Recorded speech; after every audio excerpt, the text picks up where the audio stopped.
We'll go to the panelists then.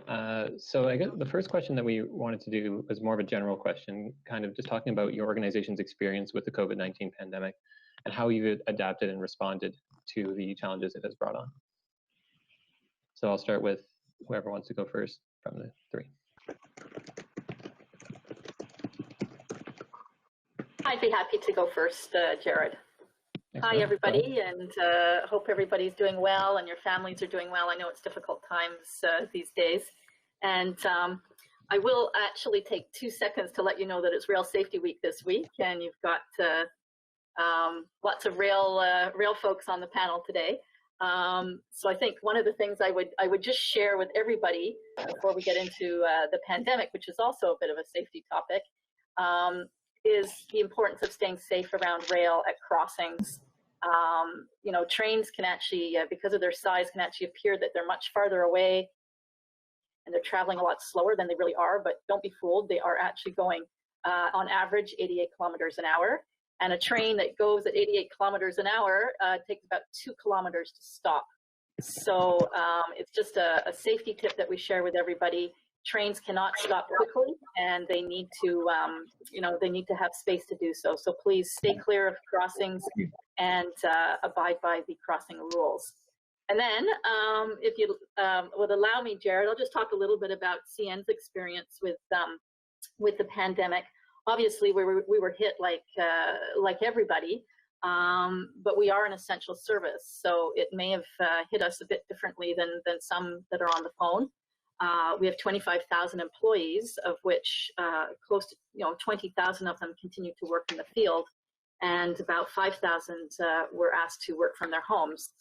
There's been a few of us still in the building, but for the most part, office workers are at home. It's been a difficult year. There were already some difficulties before the pandemic. We had just finished recovering from 22 days of illegal blockades of our lines, and at the end of 2019, we had an 8-day strike. So it has been a trying time for the company. But some of you may have seen in the Globe and Mail, there was an article. One of the things that we determined was that hope is not a strategy. We needed to pull ourselves together, recover quickly. Our customers counting on it, and we never stopped operating during the start of the pandemic. We know that we're essential to the economy and to our customers and to the communities we serve. So we keep going. There's 3 priorities for us during this pandemic, and really the first one is to protect our employees. All 25,000 of them. That helps us serve our customers, so it makes sense, but it's also the right thing to do for your employees. We put measures in place to keep everyone safe. We restricted travel. We put in social distancing. We had hand washing. Obviously, we were one of the first companies in Canada, I think, to implement a mandatory face mask policy starting May 1st. Anybody that had signs of COVID-19 were to report immediately. We have an on-staff occupational health team, and a doctor heads that up. She's part of the AAR, the American Association of American Railroads medical occupational health, so interacting with all of the sister railroads. And anyone that was found to be COVID positive or suspected COVID positive was immediately removed from the work site. Anyone who would come in touch with them was contacted and removed, and we had a very extensive contact tracing by our CN police. We'd also go in and disinfect the whole area with a disinfection bomb, as they call them, close everything down, disinfect, bring everybody back 24 hours later. We've been cleaning bunkhouses, terminals, insides of locomotive cabs, you name it, we've cleaned it. I don't think the railroad's ever been this clean. And it's important that employees see that, so they have confidence to come into work, so that they turn up and they continue to move the trains that our customers are counting on. The other thing is we need to make sure that our operations, which are essential to the economy, continue to go, and that's by cutting non-essential expense, making sure our free cash flow is still good, making sure we could continue to spend the capital that we had committed to investing this year, which was about $2.9 billion, and that is underway, and we're happy to say we're burning through that at a fairly quick rate. And then obviously to be ready for the recovery. You know, nobody knew when it would come, how it would come, how long it'll be here, whether there's a second wave, but we've got to stay close with our customers, got to stay close with health authorities, local governments, state, federal, and provincial governments, so that we can react quickly. You know, we're continuing to invest in equipment and making sure that when the recovery is fully here, that we're firing on all cylinders. So that kind of in a nutshell is what CN has been up to over these last 6 months. Thanks, Fiona. Robert, I'll turn it over to you because you're on my screen, and then we'll finish with Matt. Well, I don't see a lot of value in just, being redundant because obviously, Fiona just covered a broad suite of actions that are quite similar to what we've done. We reacted quickly. We've protected the health and safety of our employees. We've managed to, maintain fluidity. We've, furloughed some employees, but have brought most back. This has been a bit of an opportunity for us to get a little closer to organized labor at the company as well. I think we've developed some trust and collaboration with that group, which is a positive. We've also taken this opportunity to pull forward in time our capital plan. So we're going to spend $1.6 billion this year, but we pulled it forward because we did have some excess capacity. One of the challenges, and I think all governments have been proactive in recognizing that we need railroads to operate, but it's been quite a hodgepodge. Like even today, between states and provinces, I'm still dealing with kind of pop-ups. So that has been, there's not a lot of consistency in any government, really. And I don't know, there's a lot of uncertainty. So we too were quick to act in terms of taking costs out.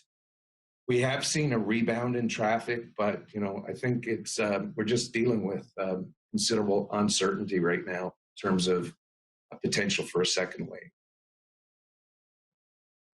Thanks, Robert. Martin, go ahead. Thanks, Jared, and thanks to the Chamber for the invitation. Our situation is quite a bit different than my colleague at NCP, as you can imagine. Passenger service, regardless of be it rail, bus, airlines, have been significantly affected. And we walked into 2020, I should say, with a lot of optimism. We've had 5 years of record growth.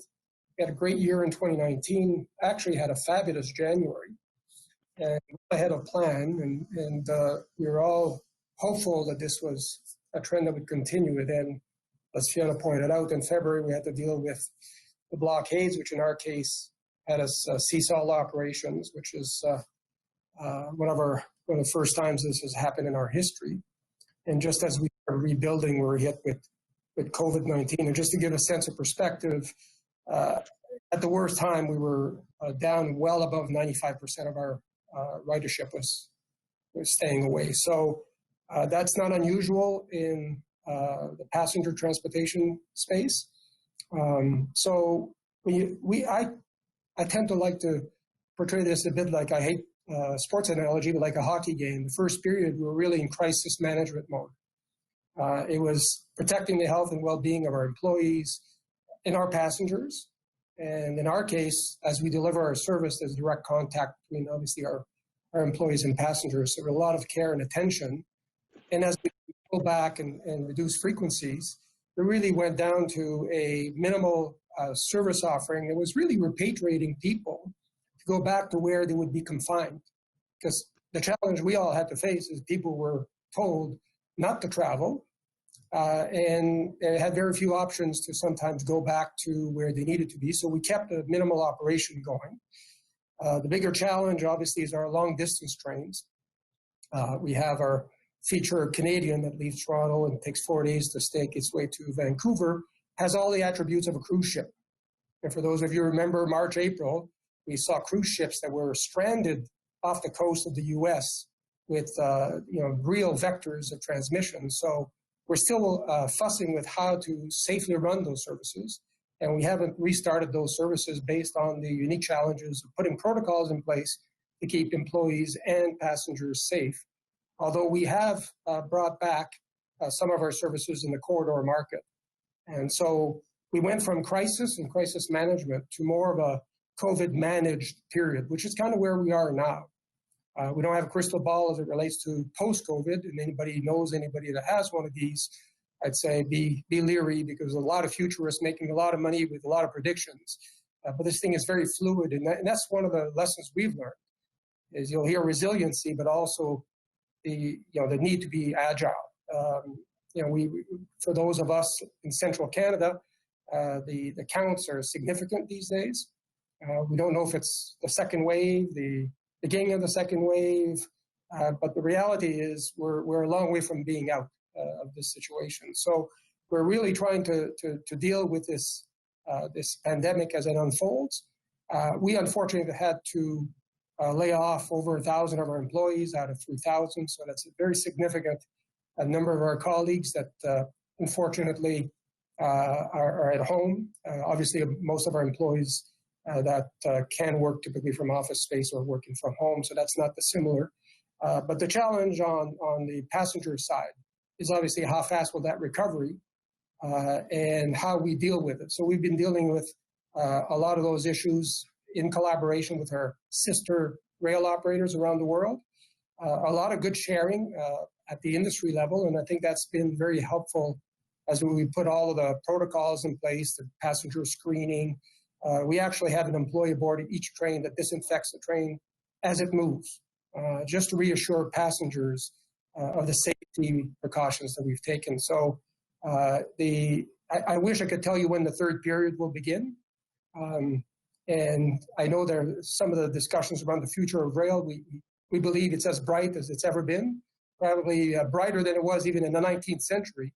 We just have to somehow survive the next number of quarters and position ourselves to take advantage of, really for us on the passenger side, a really growing industry. And maybe the last piece is we also made sure to protect the future. Although our operations were down significantly, we've launched a modernization effort a few years ago, which will see us renovate the fleet. So the Corridor Fleet Program, which will see 32 new train sets in operation in 2022.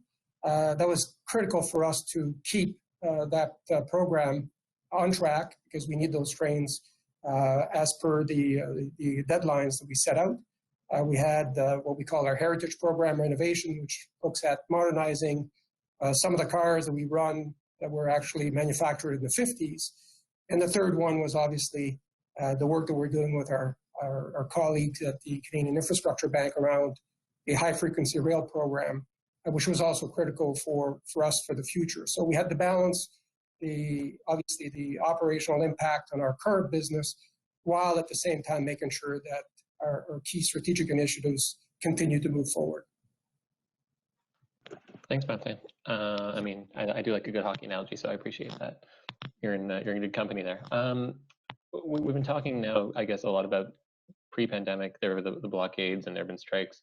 So I just wanted to get a sense of how each organization, I know you mentioned they've had significant impacts on activities, passenger activity for Via Rail and commercial activity for the other two, and how, I guess, in the future we can mitigate the impacts of those disruptions to activity. So whoever wants to take it, go ahead. Well, I'll pipe up since the blockades and the strike occurred on CN. It seems like it's something I should probably address first. First, I'd say I really don't want to get into the motivations of the protesters. It's not my place, and I don't think there's one viewpoint, so I won't go there. I will tell you that the Canadian economy is, there's two things that really drive it, and it's natural resources and manufacturing and the service industry. And in both these cases, the strike, the blockades, to a large extent the pandemic, have proved more than ever how important supply chains are to the competitiveness of our country and the standard of living. So I think Canadians have had a really good, if not inconvenient, lesson in the importance of supply chains to Canadian life. Obviously, the most important part of this is that these supply chains need capacity. They need capacity so that they can operate and mitigate the impacts of these types of service disruptions. So whether it's a strike or blockades or pandemics or some kind of natural disaster, we've got to have the infrastructure and the capacity to overcome them and overcome them quickly. It doesn't take long for, any one of the railroads in Canada, has some kind of issue for it to back up quickly, have an impact quickly on numerous sectors and ultimately on the GDP of the country. So we've taken that to heart over the last 3 years. CN's invested more than $10 billion. So not a small amount of money. It's about 20% of our annual revenues every year after year after year. We've been doing that for 20 years. And that money goes into projects that are really about improving capacity on key corridors, on facilitating the flow and the fluidity between different partners along the supply chain. And that obviously helps, whether it be natural resources or manufacturing, all of our customers stay in business, keep us all safe, and to make sure that we're driving the economy the way Canadians want to see that. One of the things I think that we don't talk about is the need for regulatory framework for that to all work. There has to be a regulatory environment that encourages railways on these primarily self-funded projects, although, of late there has been government funding, very much appreciated government funding. The timelines on these types of projects to facilitate the supply chain are really worrisome. We're looking at years sometimes before we get the approvals we need to go and build the infrastructure that is critical at that time and becoming more and more and more critical. So, we talk a lot about the importance of Canada's competitiveness in the global markets and being a trade enabling nation. Infrastructure is critical to that. Infrastructure is critical to overcoming any type of disruption, whether it be labor or pandemic and blockades, which I will point out were blockades against pipelines, not against railways. So, you always have to be aware that something can sort of come out of the blue. And I think that's what that extra capacity sort of protects you against. Thanks, Fiona. Just to compliment Fiona, well, one thing we've done is really amped up our Indigenous kind of initiatives. So cultural awareness, hiring programs, a lot of employment outreach, community investment. So we've been very keen. I'm actually just right now in my hand reviewing an updated strategy around that. The other piece, again, is technology. So both of the railroads have deployed a lot of very interesting technologies, which wayside detection, for example, acoustic wheel detection, a bunch of different detectors that tell us in a predictive way before equipment will fail. And then we're using big data to drive analytics in the same way to be predictive. And there's still a huge amount of opportunity here in terms of technology. We've now got the ability to, in a way that protects privacy, in a way that's random, to look at the locomotive video and voice recorders, which kind of help with human factor driven incidents. We're doing work right now on air brakes. Air brakes are a weakness in extreme cold, so we're doing work around that as well. and just the importance of, the border, fluidity at the border, given the integrated nature of the North American economy, and also just collaboration in terms of some of the terminals, like the Greater Vancouver terminal is very, very complex. So we've done a lot of work with CN, the port, TC, BC, our customers to just improve fluidity in those terminals that are kind of critically important in terms of a gateway outlet for Canada. Martin, over to you.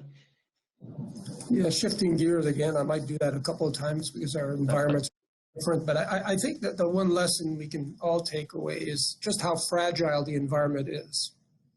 I think we learned a lot of lessons this year. The importance of infrastructure has really come to light.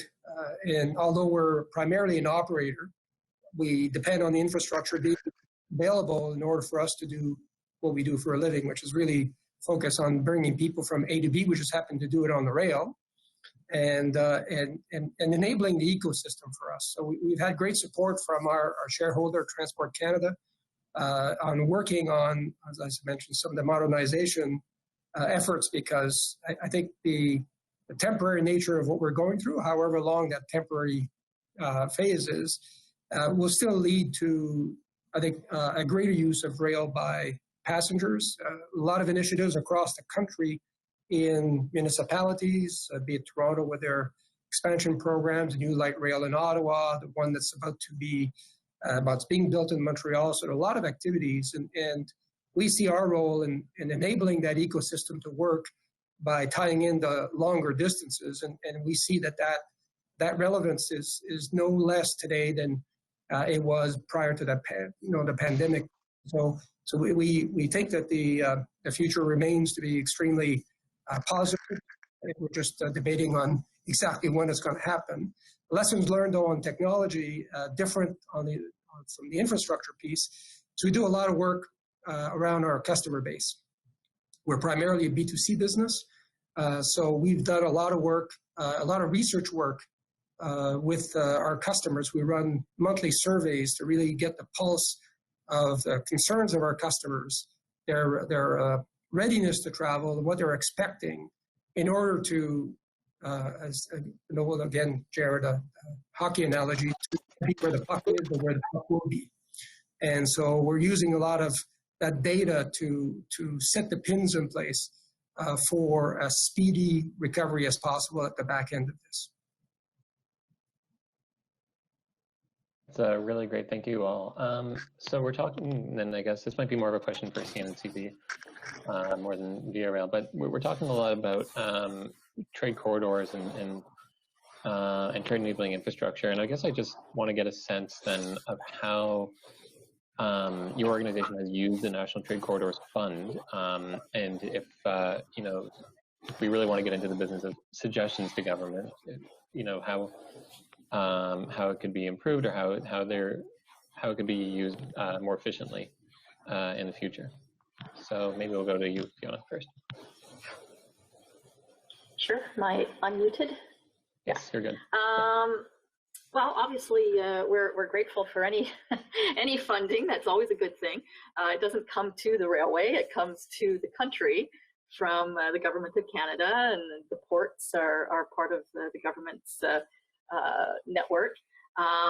So I mean, we're seeing a lot of investment by both railways out on the West Coast, but also by governments teaming up with our customers, teaming up with ports, teaming up with the railways to take on some, really, large and game-changing projects that would be difficult to do without the participation of government, that sort of brings everybody together around an issue. So that I think is absolutely fundamental to these being successful. And then, of course, they're large investments, and if everyone takes a piece of the pie, it's more likely that it's going to happen than if we wait for one party to do it. So just in the Vancouver area alone, CN will be investing $170 million But, you know, if you start to add up what the ports put in, what CP's putting in, what the government's putting in, you know, it's well over $1 billion at Canada's busiest port. It's also a port that's absolutely critical to the flow of goods for everybody in Canada. So, you know, everything that we sort of touch and use in our daily lives has been touched by these supply chains. You know, there's been money that's been put into Eastern Canada. Maybe the ports aren't quite so busy, but they are as critical to the flow of goods into the country, and then also down across the border into the United States. So, you know, I have a laundry list of things that CN's doing. I don't want to dominate the time, but I can tell you that, you know, the money is going into places where there's pinch points. The money is going into places where there's been perennial issues that have impacted, whether it be grain transportation or forest products transportation, or just the, you know, the sort of sheer growth that's taken place on the West Coast ports, Vancouver and Prince Rupert, to allow for the flow of goods to continue unabated. We need to catch up, and we need to put infrastructure in place. And I think that's of national importance, and that's where the government has stepped up and played their role, and you know, we should be grateful for that. So, you know, what I would say is do more, do it more quickly, and continue on their partnership with private industry. Yeah, just to build on that, you know, we're not there. It's a journey. You know, Vancouver, you can spend a huge amount of money. One of the focuses on NTCF has been like more public that enables us to expand, because, you know, the of the funding is went into what I would describe as public projects, which enable us to deploy more capacity. For example, we've got 2 major grade separations being built next to our Vancouver intermodal facility. They're $100 million each. We just don't have a business case to, you know, but we'll pay our share when other people come to the table. So that's a classic NTCF project. And without Canada and the port, and in some cases communities, we just wouldn't be able to do that. And that really affects not only our ability to grow, but also our relationship with communities. You know, we can't block crossings. It's a safety issue, and it really, you know, can be an irritant. And the Port of Vancouver, unfortunately, we don't have Rupert. The Port of Vancouver has had huge growth over the last like 10, 15 years, and has done a good job of competing with American ports too, because, you know, that space, that commercial space is very, very competitive. So without that support, Vancouver would not be where it is right now. Thank you both. So I'll sort of, because I gave one for CN and CP, I'll ask more of a rail specific question. The high frequency rail project, Martin, you alluded to earlier. I was wondering if you could talk a little bit about that and where it's been, where it's at, and where it, I mean, it'll be hard to say, but where it might end up. Maybe a bit of background. I'm not sure everybody's familiar with the proposal that we've been working on for the last number of years. The High Frequency Rail Initiative is really focused on providing Central Canada and our clients in Central Canada a more modern passenger focused rail service. I mean, the probably more important than speed in many regards is how many frequencies you have between markets, because that provides options for customers to leave when they need to leave and to come back when they need to come back. And the most accessible form is the automobile. It's always available. It's downstairs, you get into it. And so the focus of high frequency rail is to really shift people away from their cars and taking a public mode of transportation, which has a significant impact on their own productivity, because obviously while you're on the train, you can work. It has significant environmental benefits of removing cars, and also the issue of road congestion. So we devised this proposal and submitted it to the Government of Canada for consideration of building our own infrastructure, rehabilitating infrastructure in certain cases, to tie the key Central Canada markets ranging from Quebec City to Montreal through Ottawa and ultimately to Toronto, and enhance the level of service by having more frequencies, obviously significantly better on-time performance. One of the challenges that we have on a shared infrastructure basis is our on-time performance is in the 65 to 70%. Obviously more sensitive when you're dealing with the business community that is expecting the punctuality that they need. So we've been working with our shareholder at Transport Canada and other government agencies. And last year, the government funded additional work to be done with our friends and colleagues at the Canada Infrastructure Bank, created a joint program office really working at fleshing out the proposal. So there's technical aspects, obviously, that need to be de-risked and thought through and with more specific, more details. Same with the financial case, the ridership case. So the teams have been working together, been progressing well. And the objective is to bring a series of recommendations to the government, and the government will then decide if they want to move forward and in which way they would like to move forward. So good progress is made.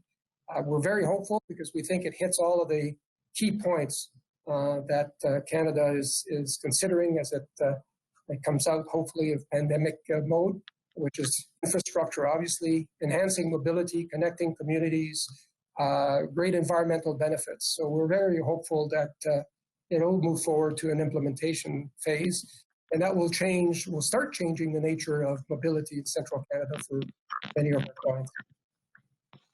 Thanks, Martin. We're going to switch things up. We're going to go to the audience Slido now. So again, if you have any questions, please feel free to put those in. I see there are already some here, so get right into that. There's one here actually about the environment, specifically about locomotive fuel. Kind of what technologies are being used to help us meet our COP21 goals, or Canada's COP21 goals, in a more sustainable future. So whoever from the three of you. Yeah, I'll maybe take that one first. So we are looking at some options. Electrification is incredibly expensive. In a dense urban area, it could make sense, but I can't really talk detail, but we are looking at some additions to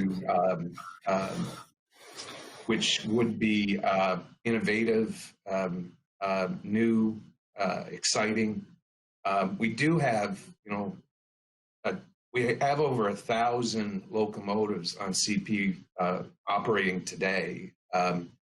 They're between $2 and $3 million a pop. So you can imagine the a phase in of a new technology. It wouldn't be immediate, but we are looking at it.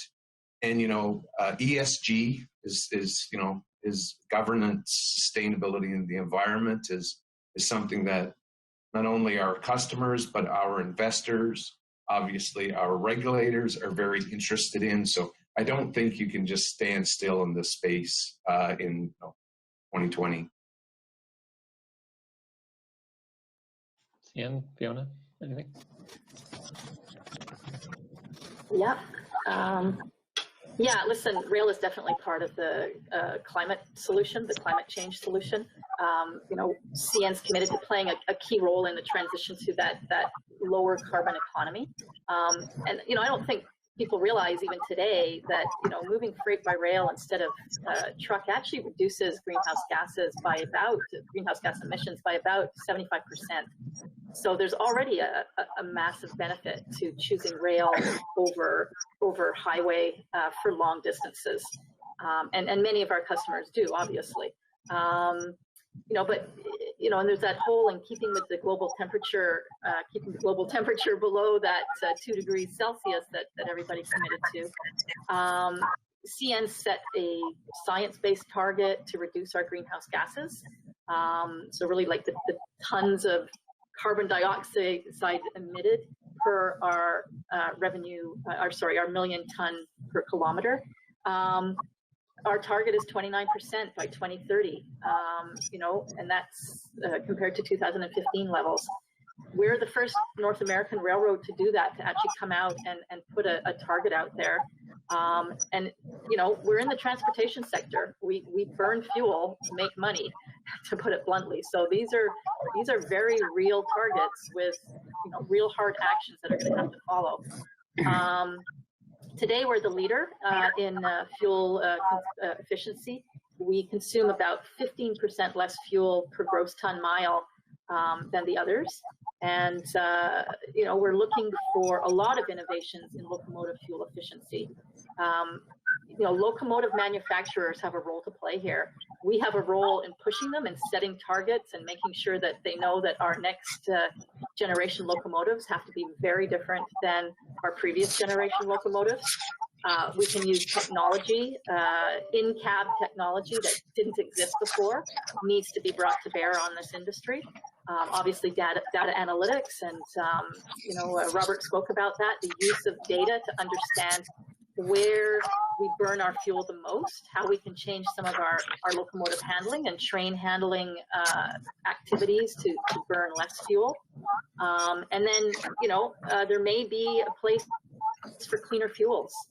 Right now, the industry has looked and has tested with LNG and CNG, but you know, right now the technology available to us are diesel locomotives. So you know, there's going to be this evolution, but we've got to, you know, we've got to push the locomotive manufacturers to join the parade. You know, I could go on and on about sort of you know, what we're doing at CN, but I can tell you that the rail industry, CN, CP in particular, have an MOU with Transport Canada, and we've committed to a target of I think it's 6% intensity-based reduction by 2022, and it's, you know, that's measured against our 2017 baseline, so even more aggressive. And that MOU supports the Government of Canada's commitment under the Pan-Canadian Framework for the clean growth and climate change. And, you know, they have a vision for green and innovative transportation, and we're playing a really big role in that. So we share the government's belief that rail capacity and all of the things we're doing to make ourselves more fluid and to invest in infrastructure absolutely is an important way to fight climate change. Thanks so much, both of you. Martin, anything from the passenger side? Probably with the fleet renewal. I think he's frozen. Either that or he's, I don't think oh, he's lost. He's gone. Well, we lost him. Okay, well, hopefully we'll get him back. Well, I'll say a little word since I'm the chair of the RAC, and I would never pretend to speak for Via Rail, but you know, they have an enormous story to tell about the use of passenger rail over vehicles. And you know, personally, as somebody that goes up to Ottawa a lot from Montreal, you know, the service is such that taking your car just doesn't make sense anymore. You know, there's an absolute sort of change of mind now about the, you know, the time you can get there, the service while you're on board, and then the, you know, the sort of environmental benefits of doing so. So when Martin comes back on, I'm sure he can do that much more eloquently than I, but I think everybody on this call can appreciate that Via Rail is playing an extremely important role in the reduction of greenhouse gas as well. I think he's back on. Martin, can you hear us? Okay. Yes, no, I think he's back on. I'm not exactly sure what happened. Somebody pulled the plug somewhere. Alternative fuel, obviously, for us, I don't want to say the electrification of a passenger infrastructure. Obviously, the challenges on freight infrastructure are well known. Although we've done a lot of steps, even on operational management, to reduce the fuel burn of our current fleet. And done a very good job at reducing the amount of fuel that we use per kilometer. The new fleet will address some of the pollutant challenges of our older locomotives. So they're Tier 4 emission standards, so significant reductions on some of the NOx and particulates. But we believe that ultimately, electrification is a great option, obviously the go-to place. One of the alternatives being considered, obviously, for the high frequency rail initiative is electrification for its environmental benefits. And the fleet that we're actually procuring from Siemens, the locomotives are Tier 4 locomotives, but the train sets can be electrified. So if the government were to move forward with approval of HFR and make it electric, then those trains could be retrofitted. There'll always be a need for us to come in and out of cities in certain areas under diesel power as we go from dedicated to shared infrastructure. But we believe that the majority of the trip could be done on electrical power, and that obviously has the benefits that we can all appreciate. Thank you to the three of you. We're also seeing, so this might be a bit more of a general question, but what are the biggest regulatory challenges facing the rail transport sector, especially with COVID or anything like that? I mean, I'm thinking about border issues, both international and interprovincial, and how can federal regulators address those issues? So, whoever. Fiona, I think you're on mute, unfortunately. Oh, there we go. Sorry, I think after 6 months I would have figured out the mute button. Yeah, but on borders, I'll talk about that first. You know, CN operates 7 secure border crossings.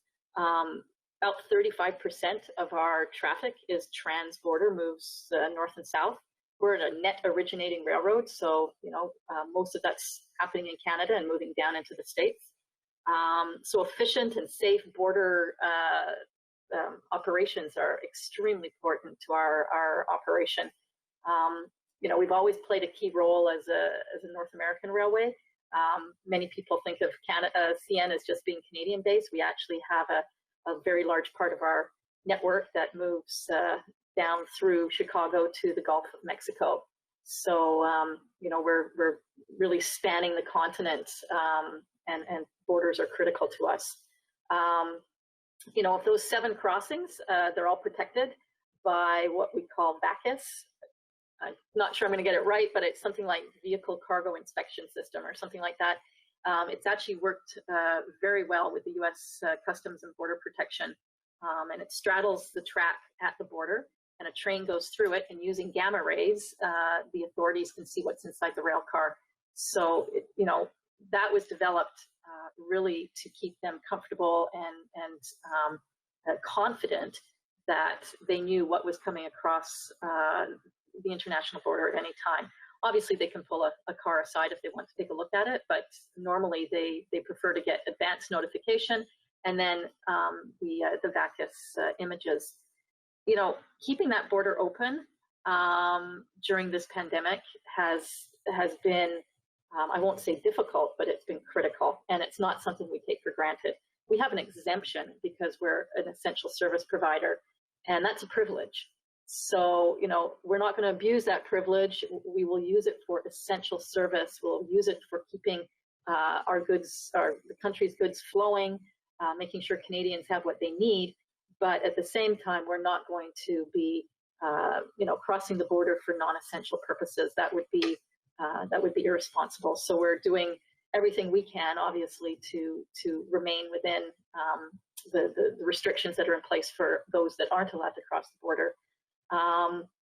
You know, we've got a team of border people at CN. They have excellent relationships with the authorities on both sides of the border. And that's years of relationship that came into play virtually, you know, with a phone call saying, look, you know how important it is to keep that border open. And, you know, I can very happily say that there's been not one issue. I can't speak for CP, but I'm sure they probably have been enjoying the same type of fluidity.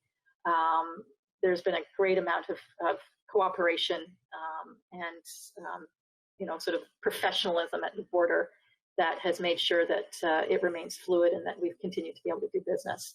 So I can't say enough about our thanks to the Canadian and U.S. border authorities. You know, they're doing their job very, very well, and they're making sure that that those that need to cross the border can do so. Yeah, just in terms of regulation in general, I get one area that we're kind of focused on quite significantly right now is getting from these old antiquated inspection regulations. So we've developed cold wheel, hot wheel, so we can get a better sense of braking effort on a train by testing the temperatures of wheels. So if you're on the bottom of a hill and you don't have a bunch of warm wheels, you're not applying enough braking effort.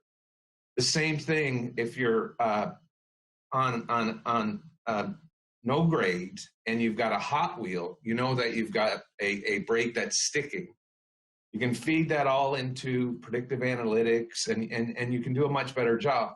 And we've had some relief, but we still, the vast majority of our trains still have some guy with a flashlight looking to see if the piston extends and doesn't. So we're really engaged with transport on the safety side to prove our case that technology is safer and it makes sense to use the technology in a very precise manner to move away from some of these processes have been around for 120 years, right? So we need to get with the future. So we're very active with the department on that right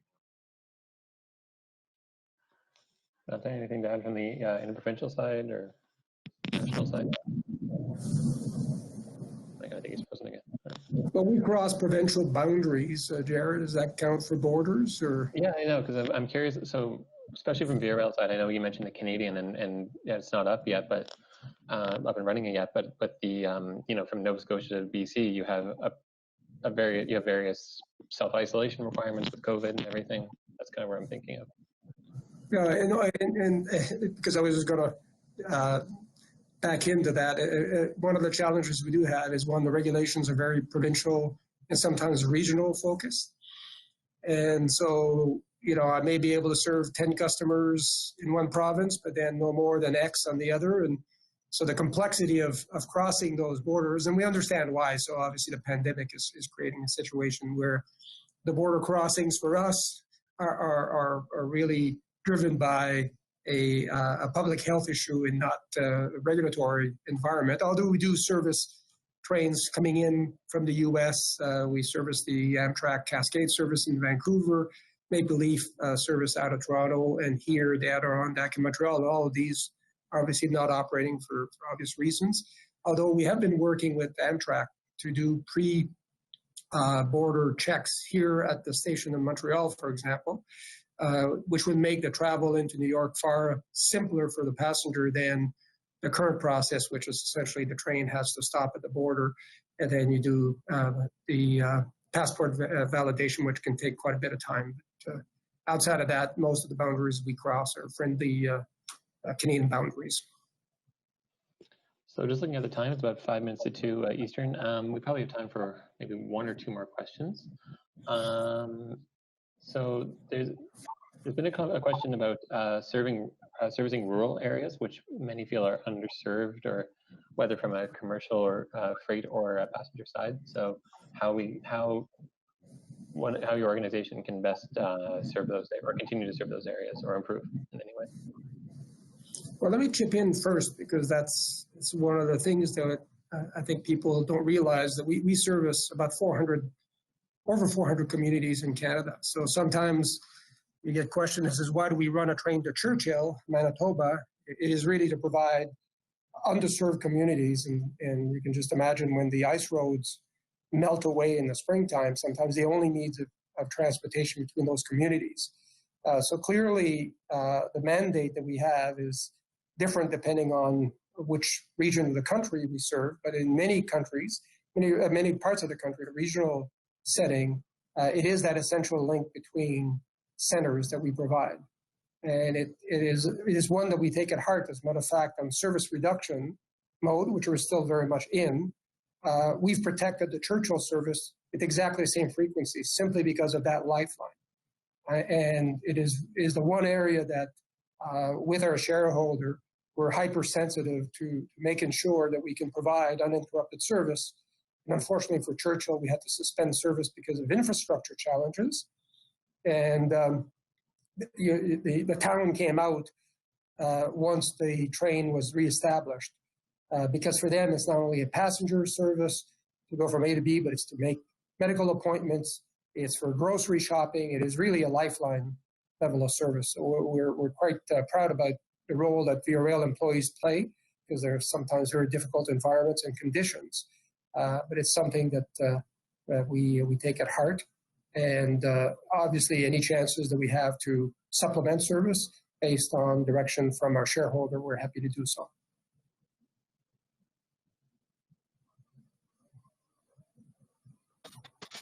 Are you going to say something? Yeah, I just say from the freight perspective, Jared, that CN is the most northern railroad in North America, and so that makes us sort of remote just by geography. But we go through our line goes through over 2,000 communities in Canada. So we do actually have a very strong footprint in remote locations. I think some of the concern comes when the density on what we call branch lines, non-mainline lines, drops to a point that it cannot, it can't protect its cost of capital, and those lines start to fall into question in terms of can they be kept running. It's a hugely capital-intensive business. And like every business, you need revenue generation to be able to invest back into your infrastructure.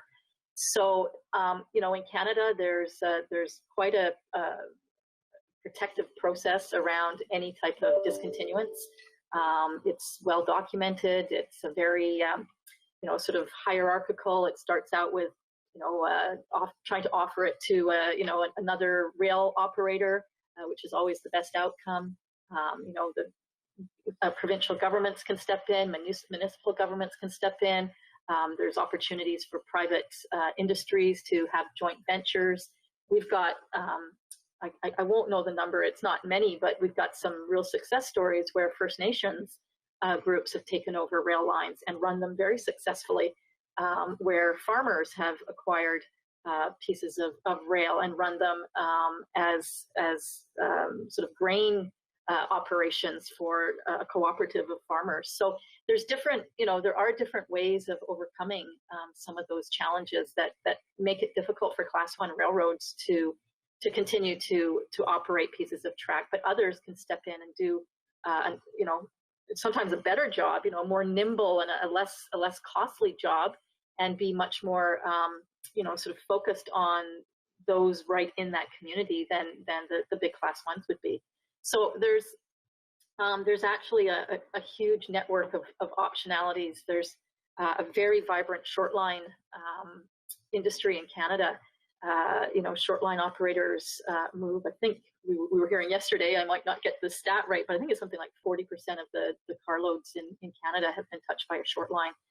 And they can do, a much more nimble and customer-focused switching operation than the big Class 1s into some of these smaller communities. So I think there's a bit of a misperception about service to rural and remote areas in Canada. I think it's, it always needs to be protected, always needs to be watched, but there are other options and other ways of doing it that have been highly successful.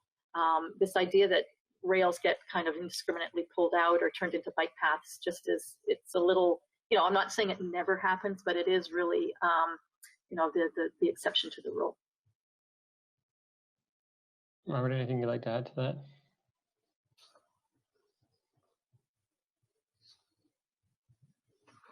No, and unfortunately, Jared, I've got to run. I've got to do what I have to keep. I just wanted to thank everyone for this. Thank the chamber, thank Karen, and for everyone that joined us today.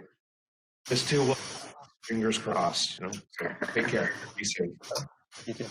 Thank you, Karen. I'll turn it over to you just for quick closing remarks because everyone's leaving. So.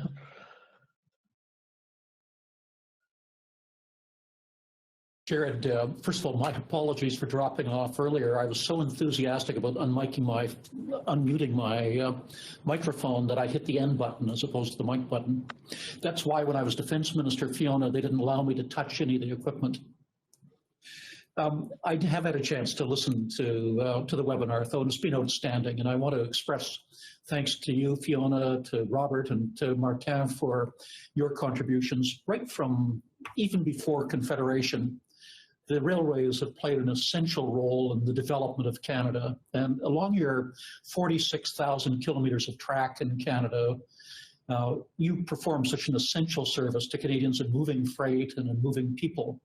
And we would be so much poorer a country without it. You're facing enormous challenges this year, what with rail blockades and the pandemic.